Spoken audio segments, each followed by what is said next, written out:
नमस्कार,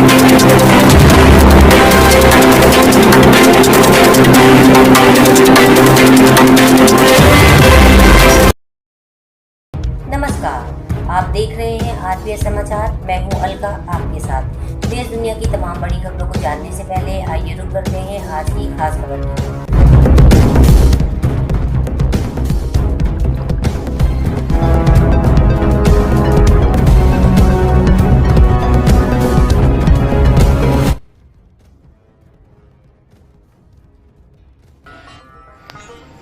भुवनेश्वरी मंदिर के संदर्भ में कुछ जानकारी देना चाहता हूँ। वह मंदिर उत्तर प्रदेश के उन्नाव जनपद में फतेहपुर चौरासी क्षेत्र के नुनारपुर गांव में स्थित है। इस मंदिर के गेट पर हमेशा मोर बैठा रहता है। कभी कभी तो वह नृत्य भी करने लगता है। इस मंदिर की सबसे ज़्यादा खास विशेषता यह है कि यहाँ कोई भी संत 50 वर्ष से ज़्यादा अपना आधिपत्य नहीं जमा सकता है। इस मंदिर का एक गेट पूर्व दिशा की ओर खुलता है, जो शायद आपको दिखाई पड़ रहा होगा।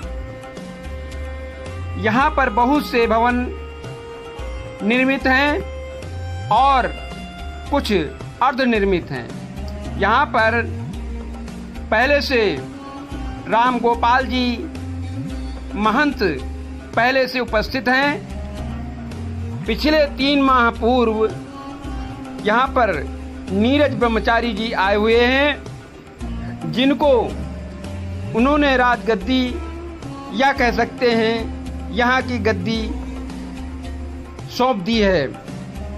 नीरज ब्रह्मचारी जी ने यहाँ पर एक शतचंडी विशाल महायज्ञ का आयोजन किया। इस आयोजन में वह स्वयं भागवत कथा का वाचन किया और 35 बटुकों का यज्ञोपवीत संस्कार करवाया, जिससे समाज और क्षेत्र के लोगों में इस मंदिर के प्रति श्रद्धा और ज़्यादा बढ़ गई। और नीरज जी ने यहाँ समाज सेवी और अन्य तमाम लोगों को खुद जा करके इसकी सूचना दी थी, जिससे कि यहाँ पर मंदिर के बगल में भागवत प्रांगण में काफ़ी भीड़ हुई। मंदिर पर अधिक भीड़ होने की वजह से यहाँ और भी लोगों को उत्साह बढ़ गया। आखिरी दिन 7वें दिन यानी भागवत कथा के ब्रह्मचारी जी का तिलक भी कर दिया गया, क्षेत्र की सभी वासियों की सहमति से। उसके बाद ब्रह्मचारी जी ने एक बहुत अच्छा कार्य किया। वह कार्य यह, क्षेत्रवासी सभी पत्रकारों को बुलाकर उन्हें एक माला व प्रसाद और दुपट्टा प्रसाद देकर सम्मानित किया और अपना आशीर्वाद दिया, जिससे कि क्षेत्रवासी पत्रकार और अन्य क्षेत्रवासी समाज वर्ग के लोग इस मंदिर पर और भी आस्था रखने लगे हैं। इस मंदिर के बारे में वहाँ के बुजुर्ग लोग बताते हैं कि यह करीब 300 वर्ष पुराना मंदिर है, लेकिन इस मंदिर पर यह मोर अक्सर आया करता है। इस मंदिर पर कभी ऐसा समय नहीं होता है जिस समय इस मंदिर के गेट पर कोई मोर ना बैठा हो। ऐसा वहाँ आसपास के ग्रामीण लोग बता रहे थे। इस मंदिर की मूर्ति के संदर्भ में बताया जाता है, बांगर मऊ निवासी एक विशिष्ट परिवार के सदस्य ने इस मूर्ति को पहले ला करके अपने घर के पास स्थापित करने का प्रयास किया था, लेकिन मूर्ति स्थापित करने वाले महात्मा जी ने बताया, इस मूर्ति का यदि यहाँ स्थापन हो गया तो आपको बलि देना पड़ेगा, और कितनी बलि आप दे सकते हैं। यह सुनकर के उस परिवार के सदस्यों ने इस मूर्ति को वहां से हटाकर लोनारपुर गांव स्थित एक धर्म स्थान पर स्थापित कर दी, जिनका नाम भुवनेश्वरी है। तब से आज तक यहाँ पर स्थापित हैं। और यहाँ जो महात्मा जी सामने दिख रहे हैं, इन्होंने बताया कुछ वर्षों तक यहाँ पर बकरे की बलि दी जाती रही।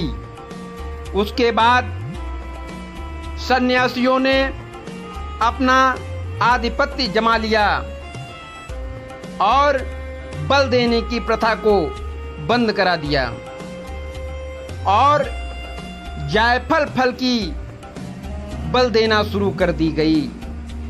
तब से आज तक यहाँ जायफल की बल दी जाती है, न किसी पशु और किसी जीव की बल दी जाती है।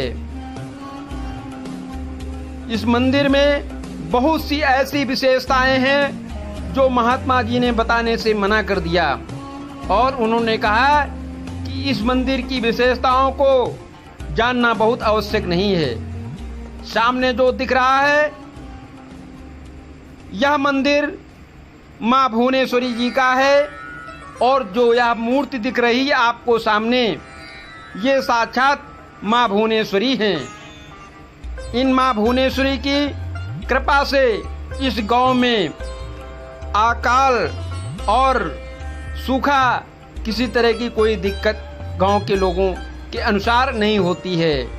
इन माँ की जो आलोचना करता है उसका विनाश हो जाता है, चाहे वो यहाँ का रहने वाला संत महात्मा हो, यहाँ का रहने वाला या फिर कोई ग्रामीण हो। कोई भी व्यक्ति इस मूर्ति का अपमान नहीं कर सकता है। अपमान करने वाले व्यक्ति का सदैव विनाश हो जाता है, ऐसा बताया जाता है।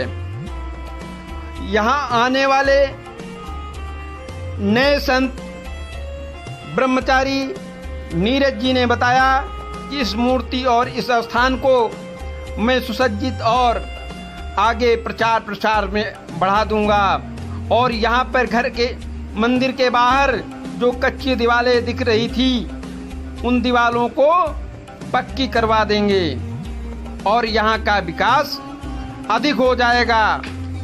और उन्होंने यह भी बताया कि यह मैं स्वयं नहीं आया हूँ, यह माँ की कृपा से यहाँ मुझे माँ ने भेजा है, तभी मैं यहाँ तक पहुँचा हूँ। ये जो यहाँ संत पहले रहते थे उन संत जी की प्रतिमा आपको दिख रही है। यहाँ जो भी संत रहे हैं उन सब की एक एक प्रतिमा लगाई जाती है। ऐसा नहीं कि यहाँ संतों का सम्मान नहीं होता है। क्षेत्रीय लोग इस मंदिर का विशेष सम्मान करते हैं। इस मंदिर के सम्मान से क्षेत्र में विकास और सुख समृद्धि है। अब आप महात्मा जी से स्वयं से सुने क्या वो बता रहे हैं, उनसे उनके मुखार बिंदु से। दिनों से आपका शुभ नाम क्या है? ये 40-45 सालों में यहाँ पर कुछ खास हुआ है? इन 40-45 वर्ष के समय में कोई खास बात हुई है जो बहुत अच्छी है, बहुत खराब? तो इस मंदिर पर किसी ने कोई हमला किया है या किसी ने बहुत अच्छा कुछ किया है, ऐसा कुछ हुआ है इन वर्षों में? अच्छा, तो इस चोरी में इस मंदिर का कोई नुकसान हुआ? क्या नुकसान हुआ? अच्छा, वापस मिला कि नहीं मिला? अभी तक वापस नहीं मिला। इस समय इस मंदिर को कौन देख रहा है? आप ही देख रहे हैं या और कोई? हाँ, तो उनको बुलाओ जरा।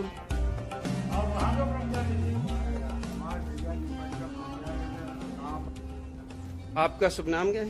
नीरज स्वरूप आप इस समय कितने दिनों से यहाँ हैं? नवरात्रि में आए। तो इस समय आपको जिम्मेदारी दी गई है।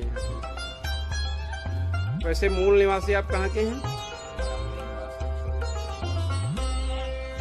तो आप यहीं रहेंगे या यहाँ आते जाते रहेंगे?